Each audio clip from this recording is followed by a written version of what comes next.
ಕೊಳಲು ಟೆಂಪಲ್ ಪೂಜೆ ಆಯಿತು, ಎಲ್ಲ ಆಯಿತು. ಖುಷಿ ಆಯಿತು ನನಗೆ. ಆದರೆ ಬರುವಾಗ ಮಾತ್ರ ನನಗೆ ಯಾವ ಸೀಸನಲ್ಲಿ ಯಾವ ಫ್ರೂಟ್ಸ್ ಸಿಗ್ತದೆ ಅದನ್ನು ನಾವು ತಿನ್ನಲೇಬೇಕು.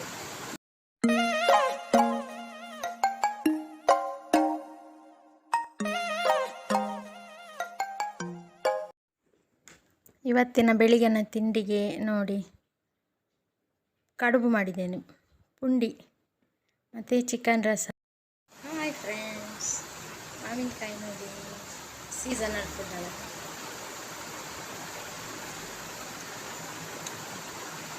Super super super. ನಾವು ಸೀಸನಲ್ಲಿ ಯಾವ ಫ್ರೂಟ್ಸ್ ಸಿಗ್ತದೆ ಅದನ್ನು ನಾವು ತಿನ್ನಲೇಬೇಕು. ಯಾಕೆ ಗೊತ್ತುಂಟಾ, ಅದು ದೇವರು ನಮಗೆ ಅಂತೇಳಿ ಸೃಷ್ಟಿ ಮಾಡಿ ಈ ಸೀಸನಲ್ಲಿ ಇದನ್ನು ತಿನ್ನು. ಈ ಕೆಲವರು ಹಲಸಿನ ಹಣ್ಣು ತಿನ್ನುವುದಿಲ್ಲ. ಹಲಸಿನ ಹಣ್ಣು ನಿಜವಾಗಿ ತಿನ್ನಬೇಕು ಈ ಸೀಸನಲ್ಲಿ. ಯಾಕೆಂದರೆ ಅದರಲ್ಲಿ ಸಂಶೋಧನೆ ಮಾಡಿ ಹೇಳಿದ್ದಾರೆ, ಏನಂದರೆ ಅದರಲ್ಲಿ ರೋಗ ನಿರೋಧಕ ಶಕ್ತಿ ಇರ್ತದೆ ಅದಕ್ಕೆ. ನಮಗೆ ಈ ಟೈಮಲ್ಲಿ ಯಾವುದಾದ್ರೂ ವೈರಲ್ ಫೀವರು ಮತ್ತು ಯಾವುದು ಸಹ ಒಂದು ಏನಾದರೂ ಶೀತ ಜ್ವರ, ವೈರಲ್ ಫೀವರ್ ಜಾಸ್ತಿ ಬರುವ ಚಾನ್ಸಸ್ ಇರ್ತದಲ್ಲ. ಅದರಿಂದ ಎಲ್ಲ ಸಹ ಹಲಸಿನ ಹಣ್ಣು ತಿಂದರೆ ಹೈಯೆಸ್ಟ್ 80% ಅದು ನಮಗೆ ಪ್ರಿವೆನ್ಷನ್ ಮಾಡ್ತದೆ. ಅದನ್ನು ನೋಡಿ, ಅದರ ಸಿಪ್ಪೆ ನೋಡಿ, ಮುಳ್ಳು ಮುಳ್ಳು ಮುಳ್ಳು ಉಂಟಲ್ಲ, ಅದು ಯಾವುದು ಸಹ ಹತ್ತಿರ ಬರೋದಾಗಿ ಪ್ರೊಟೆಕ್ಷನ್ ಮಾಡ್ತದೆ. ಅದು ಸಿಂಬಲ್ ಆಗಿರ್ಬೋದು. ಮಾವಿನಕಾಯಿ ಅದ್ರ ಜೊತೆಗೆ ಮತ್ತೊಂದು ಜಮ್ಮನೇರಳೆ ಅಂತ ಸಿಗ್ತದೆ, ಜಮ್ಮನೇರಳೆ ಸಹ ತಿನ್ನಬೇಕು. ಅದು ನೋಡಿ, ಈಗ ನೀರಿರದ ಟೈಮಲ್ಲಿ ದೇವರು ನಮಗೆ ಜಮ್ಮನೇರಳೆಯಲ್ಲಿ ನೀರಂಶವನ್ನು ತುಂಬಿಸಿ ನಮಗೆ ಕೊಟ್ಟಿದ್ದಾರೆ. ಅಂಥ ವಿಚಿತ್ರ ನಮ್ಮ ಪರಿಸರ, ಪ್ರಕೃತಿ ಮಾತೆ ಅಂತ ಹೇಳೋದು ದೇವರಿಗೆ. ಅದಕ್ಕೆ ಪ್ರಕೃತಿಗೆ ಹೇಳೋದು. ಕೆಲವರಿಗೆ ಹಲಸಿನ ಹಣ್ಣು ತಿಂದರೆ ಆಗೋದಿಲ್ಲ, ಹಾಗೆ ಅಂತ ತಿನ್ನಲಿಕ್ಕೆ ಮನಸ್ಸಿರ್ತದೆ ಆದರೆ ತಿನ್ನಲಿಕ್ಕೆ ಆಗೋದಿಲ್ಲ. ಅಂಥವ್ರು ಏನು ಮಾಡಬೇಕು ಹೇಳಿದರೆ, ಹಲಸಿನ ಹಣ್ಣಿಗೆ ಒಳ್ಳೆಮೆಣಸು ಪೆಪ್ಪರ್ ಪೌಡರನ್ನು ಹಾಕಿ ಬೇಯಿಸಬೇಕು. ಸ್ವಲ್ಪ ಬೇಯಿಸಿ ತಿನ್ಬೋದು.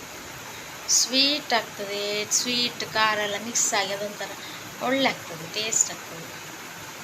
ಟ್ರೈ ಮಾಡಿ ನೋಡಿ. ಅದು ಡಬಲ್ ಬೆನಿಫಿಟ್ ಅದರಲ್ಲಿ. ಪೆಪ್ಪರ್ಸ್ ಉಂಟು, ಪೆಪ್ಪರ್ ಮತ್ತು ಹಲಸಿನ ಹಣ್ಣು ಅದನ್ನು ಒಟ್ಟಿಗೆ ಬೇಯಿಸಿ ಅದನ್ನು ತಿನ್ನಬೇಕು ಸ್ಪೂನಲ್ಲಿ. ಒಳ್ಳೆ ಆಗ್ತದೆ, ಸೂಪರ್ ಆಗ್ತದೆ. A few moments later. ನಮಸ್ತೆ ಫ್ರೆಂಡ್ಸ್.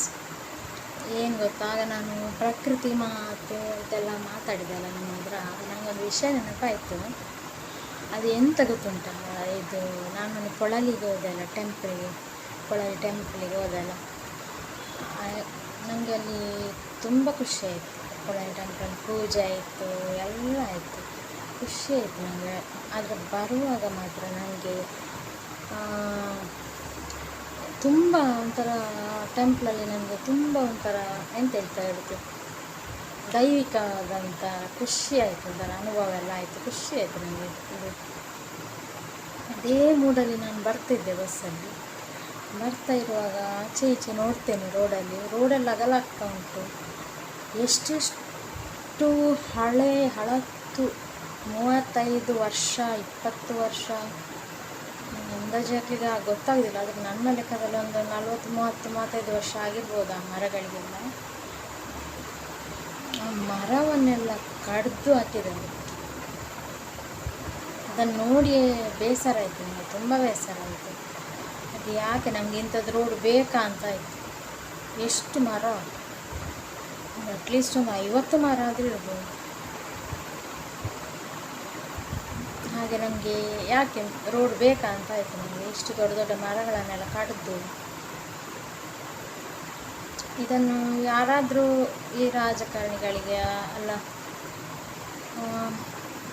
ನಿಮಗೆ ಗೊತ್ತಾಗ್ತದೆ ಕೊಳಲಿಗೆ ಹೋಗುವಾಗ ಅದೇ ರೂಟ್. ನನಗೆ ಅದು ನಮಗೆ ಆ ಮರಗಳನ್ನೆಲ್ಲ ನೋಡಿ ಅದು ಯಾವ ಪ್ಲೇಸ್ ಅಂತೇಳಿ ಮರ್ತೇವೆ. ಪ್ಲೇಸಿದ ಹೆಸರೇ ನನಗೆ ನೆನಪಾಗೋದಿಲ್ಲ.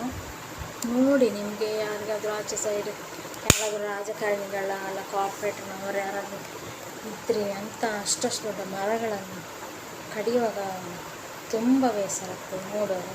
ನಾನು ಮತ್ತೆ ಒಂದೆರಡು ಮರ ನೋಡಿದ್ದೆ, ಮತ್ತೆ ನೋಡ್ತಾ ಜಾಸ್ತಿ ಮರ ನೋಡ್ತಾ ಇದ್ದೇನೆ ಆಚೆ ಈಚೆ. ಮತ್ತೆ ನನಗೆ ನೋಡಲಿಕ್ಕೆ ಆಗಲಿಲ್ಲ, ನಾನು ಕಣ್ಣು ಮುಚ್ಚಿಕೊಂಡೇ ಬಂದೆ.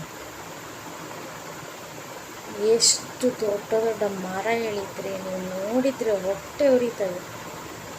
ಎಷ್ಟು ಮರ ಅದು ನೋಡ ಈಗಲೂ ಬೇಸರ ಆಗ್ತದೆ ನನಗೆ ಎಣಿಸುವಾಗ. ನಮ್ಮ ಹೊಟ್ಟೆಗೆ ಕೊಡಲಿ ಹಾಕಿದಾಗೆ ಆಗ್ತದೆ ಇದು ನೋಡುವಾಗ. ತುಂಬ ಬೇಸರ ಆಯಿತು. ಕಾಂಟ್ರಾಕ್ಟರ್ನವರು ತಗೊಳ್ತಾರಲ್ಲ ಕೆಲಸ, ಆಗ ಅಷ್ಟಷ್ಟು ದೊಡ್ಡ ಮರಗಳಿದ್ದರೆ ಅದನ್ನು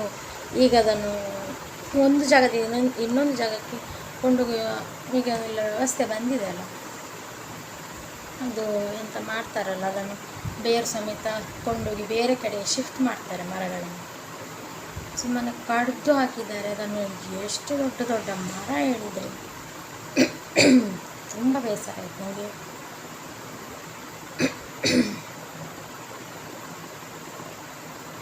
ನೋಡಿ ನೀವು ಎಂತಾದರೂ ಮಾಡಲಿಕ್ಕೆ ಆಗೋದಾದರೆ ಮಾಡಿ ಯಾರಾದರೂ.